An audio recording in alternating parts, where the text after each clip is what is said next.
शब्द मंच से ताज़ा अपडेट पाने के लिए इसे सब्सक्राइब करें और बेल के आइकन पर प्रेस करें।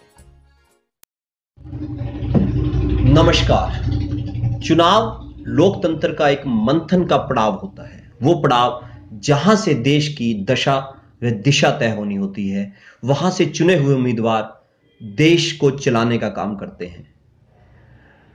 आपका स्वागत है आज की इस शब्द मंच की इस चर्चा में।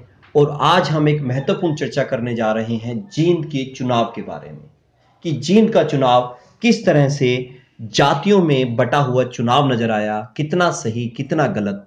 और इस परिचर्चा में हमारे साथ जुड़ रहे हैं करमवीर जी लांबा। करमवीर जी लांबा, स्वागत है आपका। नमस्कार। करमवीर जी लांबा एक सामाजिक कार्यकर्ता है, पेशे से वैद्य है और आयुर्वेदिक दवाइयों के द्वारा लोगों के स्वास्थ्य की रक्षा करते हैं। और आज हम बात इनसे करने वाले हैं लोकतंत्र की रक्षा के बारे में, लोकतंत्र का स्वास्थ्य कैसे ठीक रहे इस बारे में। तो करमवीर जी लांबा, आपका स्वागत है। मैं नवल सिंह आपका स्वागत करता हूं। और आज हम जो चर्चा करने वाले हैं, हमारी चर्चा का विषय ये है कि जो अभी पिछले दिनों चुनाव हुआ, जींद का चुनाव, जींद के चुनाव में हमने एक बात महसूस की, मेरे कुछ मित्रों ने बात महसूस की, जो हमारे जर्नलिस्ट मित्र थे या फिर कोई और लोगों से मैं मिलता रहा, तो उन्होंने क्या कहना था कि जींद के चुनाव में कहीं ना कहीं एक ऐसा विषय था जिसको दरकिनार कर दिया गया, जिसके बारे में चर्चा बाद में नहीं हुई। हार और जीत की चर्चाएं खूब हुई, कौन हारा, क्यों हारा, कैसे हारा, पर इस बात पे चर्चा नहीं हुई कि जींद के चुनाव में कहीं ना कहीं जातीय समीकरण हावी हो गए। और हमने इस विषय के ऊपर बातचीत करना उचित समझा कि जातियों में बटा जींद का चुनाव कितना सही कितना गलत। क्या सोचते हैं आप? सर्वप्रथम तो नवल जी, आपका बहुत बहुत बेहद शुक्रिया जो आपने मुझे इस गहन चर्चा में अपने पास अपने स्टूडियो में आमंत्रित किया। धन्यवाद।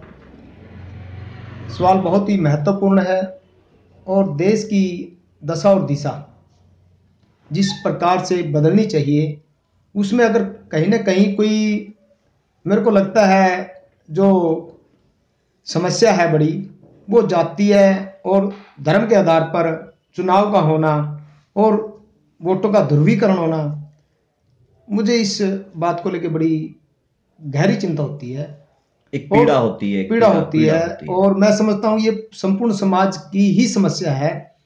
हर वोटर को इस विषय में गहनता से सोचना चाहिए और बेबाकी से अपनी राय प्रत्येक उम्मीदवार के सामने, आने वाले उम्मीदवार के सामने, किसी भी पार्टी का है, किसी भी मजहब से है, किसी भी जाति से है, बेबाकी से उससे सवाल करना चाहिए कि आप हमारे हलके के लिए, आप हमारे पार्लियामेंट क्षेत्र के लिए आने वाले समय में क्या योजनाएं लेके आएंगे, क्या आप करने जा रहे हैं, आपका एजेंडा क्या है। बजाय इसके कि आप फलाना कैंडिडेट मेरे से वोट मांगने के लिए आया, वो मेरी जाति का है, मैं उससे कोई सवाल नहीं करूं, तब तक ये लोकतंत्र की हत्या होती रहेगी। और जिस देश की हम कल्पना करते हैं, विकास की हम बात करते हैं, व्यवस्था परिवर्तन की बात करते हैं, वो विषय गौण होकर रह जाए। नहीं, कहीं अगर हम जींद की बात करें तो जींद के चुनाव में जैसा एक चर्चा में आ रहा है कि वहां पर कहीं ना कहीं हर एक चर्चा और परिचर्चा, चाहे वो किसी भी जगह की रहे, किसी भी व्यक्ति के द्वारा की गई, उसमें से 90% की अगर हम बात करें, 10% को छोड़ दें, 90% लोगों ने कुछ उस चुनाव का विश्लेषण इसी तरह से किया, या अभी तक हो रहा है कि इतनी जाति के इतने लोग थे, इस जाति के इतने लोग थे और इस जाति के इतने लोग थे, इस जाति के 3 कैंडिडेट खड़े हो गए, 2 कैंडिडेट खड़े हो गए, इसलिए इसके वोट बट गए। तो क्या आपको लगता है कि लोकतंत्र में इस तरह की चर्चाएं उचित हैं? देखिए नवल जी, चर्चा करना बेहद लाजमी है। जब विषय से भटका हुआ समाज इस तरीके से लोकतंत्र को बचाने के लिए निकलेगा, तो मैं समझता हूँ वो आत्महत्या है लोकतंत्र के लिए और स्वयं के लिए भी।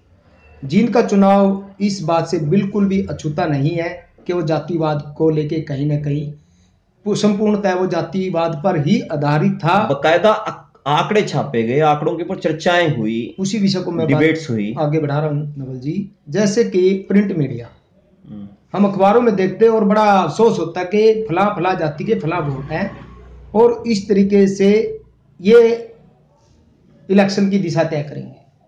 क्या जाति से किसी इलेक्शन की दिशा तय होती है?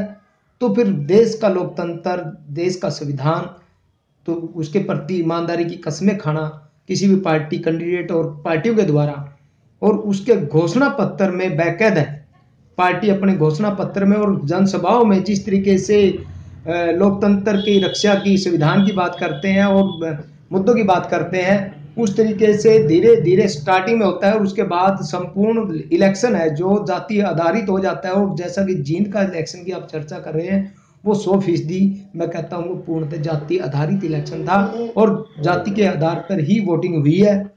नहीं, वो कहा जा सकता है, पर क्योंकि ये चिंता इसलिए इतनी गंभीर है कि जैसे हम बातचीत करें भी, कोई भी पार्टी है वो इससे अछूती नहीं रही। गायें बहगाएं चर्चाएं उन्होंने अपने कार्यकर्ताओं से भी की जी। और इस चीज का कोई अगर कोई प्रमाण मांगे तो उनके कार्यकर्ता, उनका जहन खुद इस चीज का कार्य करता है। हम अपने दर्शकों से वो जातियों वाली चर्चा नहीं करेंगे, ना किसी जाति के कैंडिडेट का बात करेंगे, क्योंकि वो हमारी बातचीत भी हो जाएगी। पर मेरे ख्याल में सभी लोग जो सुन रहे हैं, देख रहे हैं, वो इस चीज को मानते हैं कि वहां पे जातियों के आंकड़े पेश किए गए, कैंडिडेट्स के बारे में बकायदा चर्चा हुई, एक जाति को दूसरी जाति के आमने सामने खड़ा कर दिया गया, जो सौहार्द के वातावरण को कहीं ना कहीं समाप्त करती है। तो मैं ये जानना चाहूंगा, लोकतंत्र के लिए क्या ये खतरा नहीं है, एक स्वतंत्र लोकतंत्र के लिए?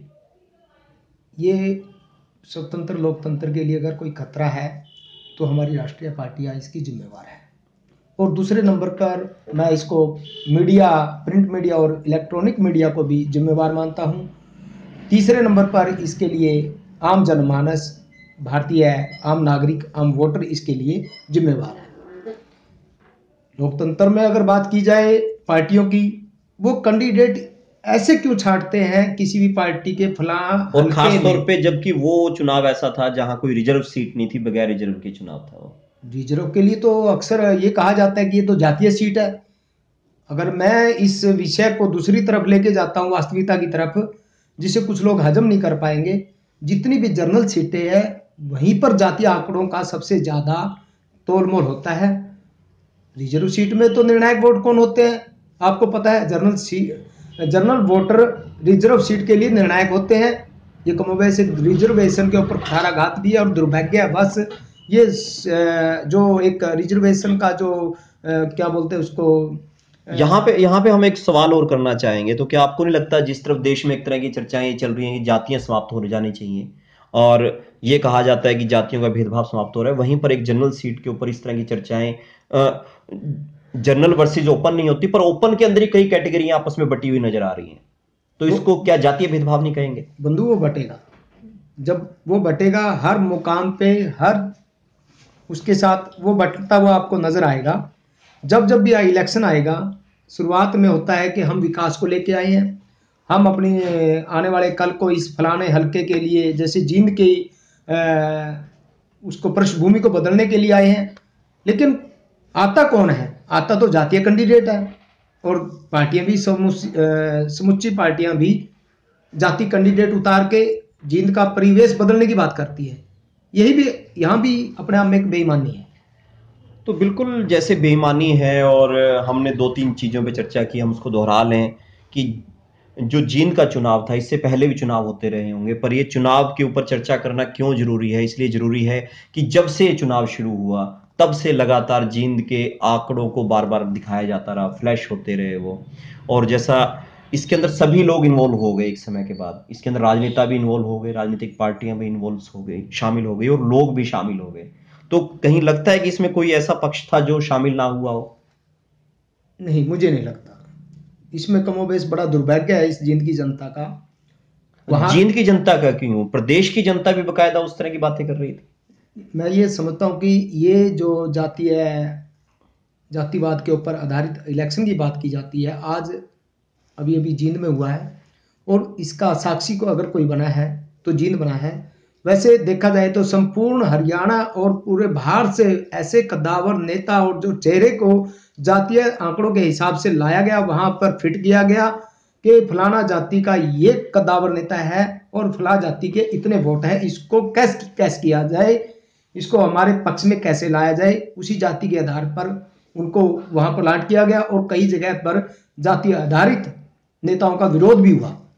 तो यानी कि कुल मिला के ऐसा हो गया कि जिस चीज को दिखाना नहीं चाह रहे थे वो, चाहे बेशक उसकी बात ना कर रहे हो, पर सबके जहन में थी कि ये जो बिंदु है, ये जींद का चुनाव जीतने में बड़ा महत्वपूर्ण साबित होगा, जो जातियों के समीकरण की बात थी। और जो अगर इस तरह अगर हम बातचीत को आगे बढ़ाएं तो यही एक मुद्दा था जिसके ऊपर हार जीत के अलावा बातचीत होनी चाहिए थी। चर्चाएं बेहद कम रही। तो आने वाला चुनाव है, लोकसभा का चुनाव है, विधानसभा का चुनाव है, बातचीत की जा रही है। तो क्या ये आप समझते हैं आगे भी इसी तरह से रहेगा? क्या लोगों को कुछ सचेत होने की जरूरत है या राजनेताओं को कुछ और संदेश देने की जरूरत है?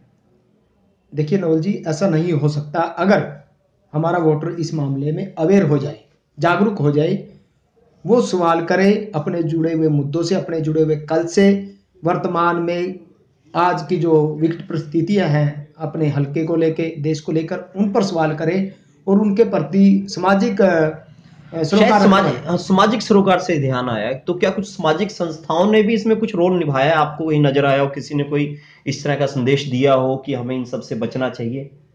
तो आपकी नॉलेज में कुछ आया हो? क्योंकि मैं तो नहीं देख पाया इस तरह की नहीं, किसी आप समाज। बिल्कुल आप देख जब पाते जब ऐसा कुछ होता, सामाजिक संस्थाएं भी कमोबेश जातीय और संगठनों के आधार पर अपने आप को उस नजरिए से देखती है, वो अपना दायित्व नहीं समझ पा रही है।